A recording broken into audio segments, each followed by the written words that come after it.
Hi guys, welcome back to my channel. So today's video is going to be pretty fun, pretty exciting, because I'm going to be sharing with you all something that I really look at whenever I'm trying to sort of establish the pattern or theme within a person's birth chart. Because this is the thing, okay? There is a common pattern or theme, or a couple of them even, within your birth chart. Great way to find this theme or pattern is by looking at the overview of all the different energies that that exist within you. I look at this overview of the dominant planets within your chart, of dominant signs, of the different elements and the qualities, because it's such a great way to sort of look at it as the, I guess, bigger picture, and then you can zoom in and be able to identify, okay, so this goes with this and this goes with that, and you just sort of connect it all, because you see, the chart is all connected. And that's what's so fascinating, I find, about astrology and about reading a person's birth chart. But before we get into this really easy guide, I just realized that it's almost been an entire year since I started making astrology YouTube videos. What? I released my very first astrology video on the 27th of July. Yes, it was in Leo season. I didn't start getting serious about everything until about November time, so that's been about 8 months. But oh my gosh guys, what a journey it's been. It hasn't even been a year and look how much we've learned together. I just started this as something really fun, and now it's turned into an actual way where I can help people seek clarity. But not only that, from me helping you guys, you know, just to learn about this beautiful language that is astrology, because honestly that's how I see it. I see it as a fine language, as a translation, as a cosmic science. You guys have also helped me. So whilst I've been healing myself from doing this and helping you, you've also helped me, because we're learning together, and it's such a great way to sort of communicate with people from all around the world, and just all these different unique walks of life, because we all have our own unique story and we are all so unique. Not one person is the same as the other. You know, we'll say, yeah, be different, but we don't need to be different. We already are. Just by being you is your unique self. Literally, not one person is the same as another. But then again, it's realizing that we are all connected.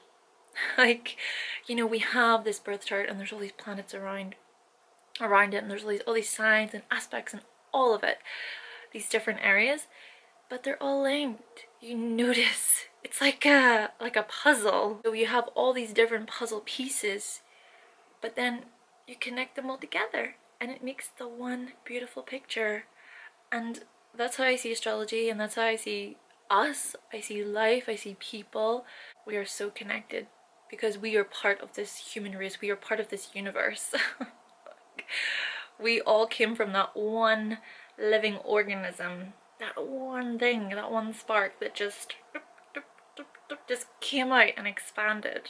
But the very point of my video, of course, is me just talking about these dominant planets and these dominant signs and the very elements and qualities. What exactly do they mean, and how can you find your own dominant planets and signs? This is exactly why I will be making a series on your chart ruler / your rising sign, okay, as well as a series on the different archetypes, because, for example, if you don't know what an archetype is, we'll take Taurus. So Taurus is that archetype, but Taurus is linked then with the second house and Venus, all the one archetype, okay? You see, by establishing these things, then we are able to find those common themes and the patterns that I was talking about. And so a great way to grasp that very theme is to look at what signs, planets, elements and qualities are really highlighted, are really shown within your own chart. I'm going to be giving you some tips on how you can find your dominant planets and signs. There is a link that I want to provide for you, because when you go to astro.com, you go onto a particular chart selection, I believe, and then you will pull up a report, and the report will just tell you all of your percentages. I'll show you a little quick example of what the report will look like on your iPhone. Now, I'm not sure what it'll look like on the computer, but this is sort of what it will look like. You gotta, oh no, don't focus on me. Okay. However, if you want to maybe figure it out for yourself and you don't want to use the data entry, then I'll give you some tips and tricks right now. We're gonna do it right now. So when it comes to the sort of planet that is dominant within your chart, you can look at then the planet that rules your ascendant sign, okay, your rising sign, or the planet that rules your sun sign. For example, let's take somebody with a Cancer rising, okay? The moon rules Cancer in astrology, and so therefore the moon would be a dominant planet within your chart. Or we'll take a Sagittarius sun person, and so Jupiter rules Sagittarius. Jupiter would be a dominant planet because of this reason. Try to also look at the sort of planets that are positioned near or in an angular house. So the angular houses then are 1, 4, 7 and 10, and these houses, let's just say these houses are packed with a punch. First house, of course, being the house of self, then the 7th house being this house of others, the 4th house being that house of the soul, of the home, instinctive patterns, your roots, foundation.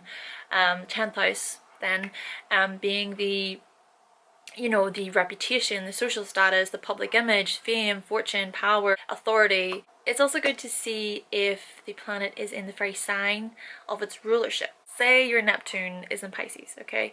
So Neptune naturally rules Pisces in astrology, so it's in its rulership, it's in its natural home, so to speak. So then that means that that can be dominant within the Neptune energy. Lastly, for planet dominance, you can try to see if the planet forms a number of major aspects within your chart. For example, my Mercury, okay? My Mercury is trining my MC.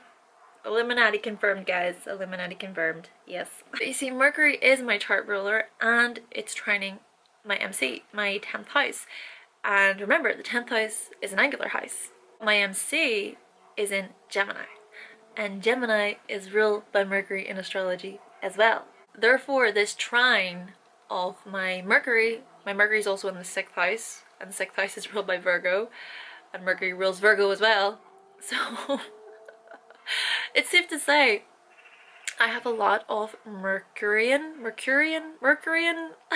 energy. Do you see what I mean? Do you see the sort of links that I'm trying to get at here? Now when it comes to the signs, okay, so a great way to sort of assess your dominant signs.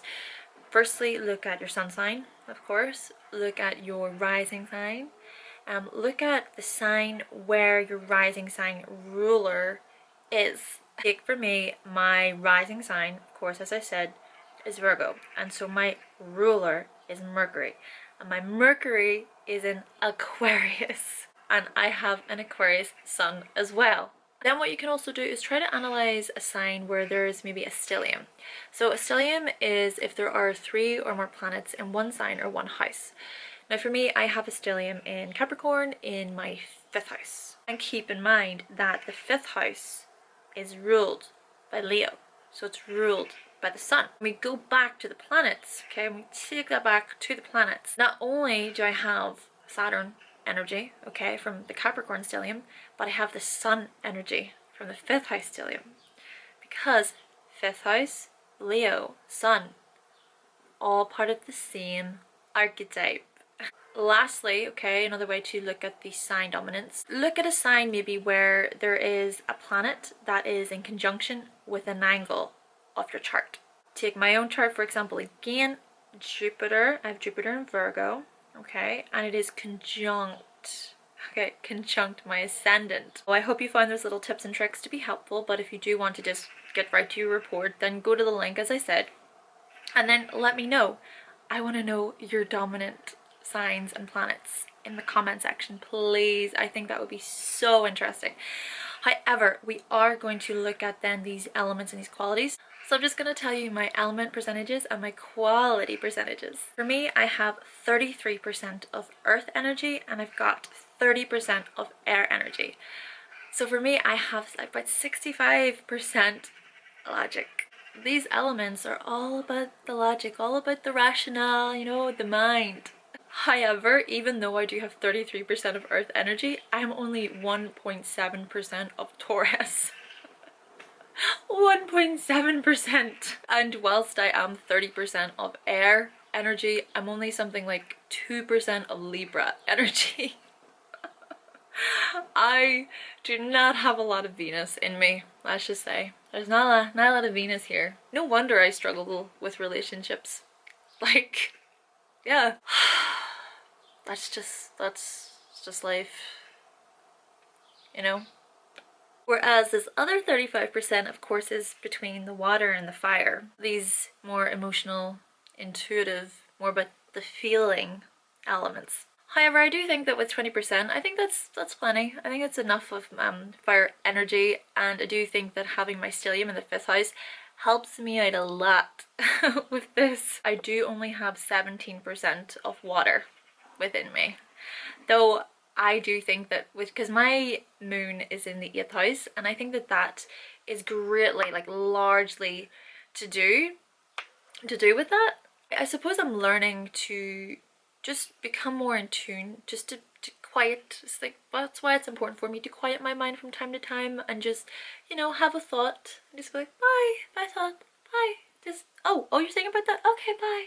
On to the qualities within me. I am 40% fixed energy, and then I'm 30% cardinal and 30% mutable. So I'm a nice little balance here. I'm a nice little balance. And then to sort of conclude with my own dominant planets and signs, okay, Mercury takes up 20%, Uranus takes up 11%, and then both Pluto and the Sun take up about 10%.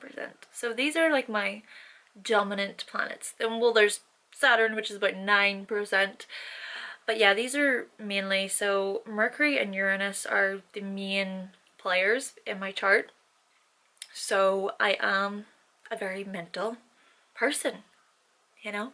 Then with my signs, okay, I am 21% Aquarius, 17% Capricorn, 15% Virgo, and I'm 12% Leo.